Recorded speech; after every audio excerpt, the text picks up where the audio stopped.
Bismillahirrahmanirrahim. Assalamualaikum warahmatullahi wabarakatuh. Perkenalkan, nama saya Horatul Aini, program studi Ekonomi Syariah, Fakultas Ekonomi dan Bisnis Islam, Universitas Islam Negeri Mataram. Dalam video ini, saya akan menyampaikan hasil penelitian saya yang berjudul Pengaruh Liberalisasi Syariah terhadap keputusan nasabah menggunakan jasa permodalan nasional madani atau PNM Mekar Syariah di lingkungan Getah Timur. Terbelakang mengapa judul tersebut saya angkat menjadi topik penelitian adalah masyarakat memiliki ekonomi di bawah rata-rata dan kesulitan untuk mendapatkan akses permodalan untuk memulai sebuah usaha atau untuk mengembangkan usaha tersebut. Sehingga pemerintah memberikan solusi untuk dengan membentuk sebuah lembaga keuangan mikro dan lembaga keuangan mikro syariah. Salah satunya yaitu PNM Mekar. PNM Mekar ada PNM Mekar konvensional dan juga PNM Mekar syariah. Pemerintah mendirikan lembaga keuangan permodalan nasional madani ini bertujuan untuk memberikan pelayanan kepada masyarakat dalam hal pinjaman modal bagi pelaku usaha UMK maupun UMKM. PNM Mekar ini juga mempunyai lembaga keuangan yang berprinsip konvensional dan juga yang berprinsip syariah yang tujuannya untuk memberikan permodalan bagi perempuan para pelaku usaha untuk mengembangkan usahanya. Saat ini masyarakat mulai melirik produk yang akan mereka gunakan, baik itu produk jasa maupun lembaga keuangan lainnya, sehingga masyarakat mulai melirik bagaimana konsekuensi yang akan mereka terima ketika menggunakan sebuah jasa keuangan atau jasa lembaga lainnya.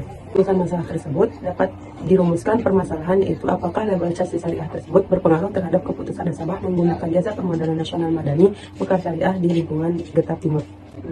Teori yang digunakan pada penelitian liberalisasi syariah dan juga teori keputusan. Menurut Ika Yunia Fauzia dan Abdul Qadir Yadi, liberalisasi syariah merupakan merek yang bertugas memberikan potongan informasi-informasi mengenai sebuah produk yang sesuai dengan syariat Islam yang merujuk pada Al-Quran dan hadis.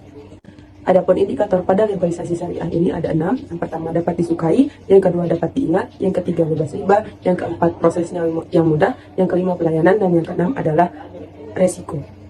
Teori yang kedua adalah teori keputusan. Menurut Samarwan, keputusan adalah suatu keputusan sebagai pemilihan suatu dari dua atau lebih alternatif yang disediakan.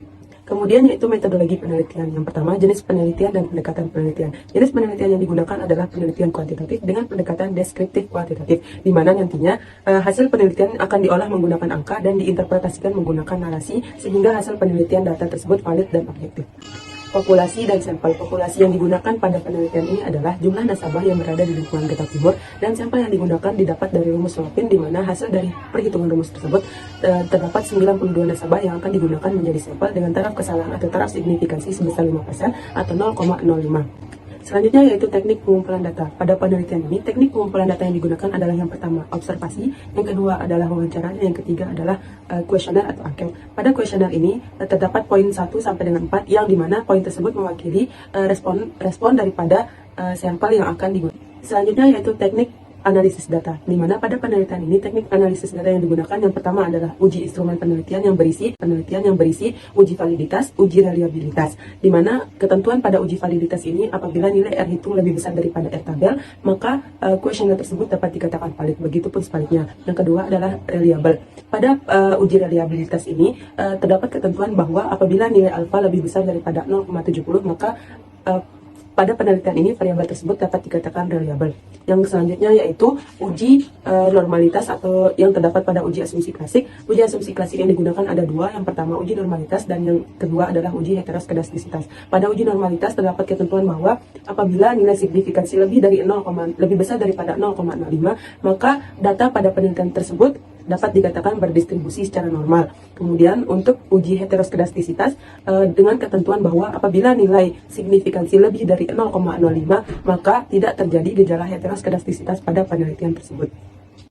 Uji selanjutnya yaitu uji regresi linear sederhana, yaitu karena terdapat hanya ada dua variabel, yaitu variabel X dan variabel Y, maka digunakan uji regresi linear sederhana. Kemudian uji yang terakhir yaitu uji hipotesis yang terdiri dari dua uji. Yang pertama uji T dan yang kedua adalah uji koefisien determinasi. Hasil penelitian pada uji validitas variabel X dan variabel Y pada kuesioner tersebut dapat dikatakan valid karena nilai R hitung lebih besar daripada R tabel. Kemudian pada uji reliabilitas, nilai reliable pada hasil uji variabel X dan variabel Y lebih besar daripada nilai variabel alpha Cronbach, yaitu 0,070. Sehingga pada variabel X dan variabel Y dapat dikatakan reliable karena pada hasil uji tersebut diperoleh nilai lebih besar daripada 0,70.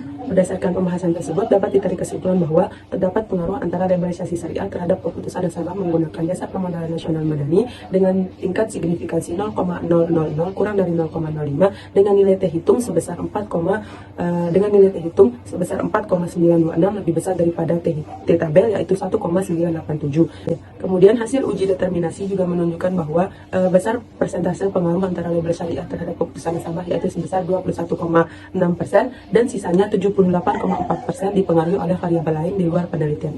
Berdasarkan pembahasan dan hasil penelitian tersebut dapat disimpulkan bahwa terdapat pengaruh antara liberalisasi syariah terhadap keputusan nasabah di mana rata-rata responden dipengaruhi oleh liberalisasi syariah pada indikator proses yang mudah dan pada keputusan nasabah dipengaruhi oleh indikator kebutuhan modal yang dibutuhkan oleh masyarakat. Sekian presentasi dari saya. Wassalamualaikum warahmatullahi wabarakatuh.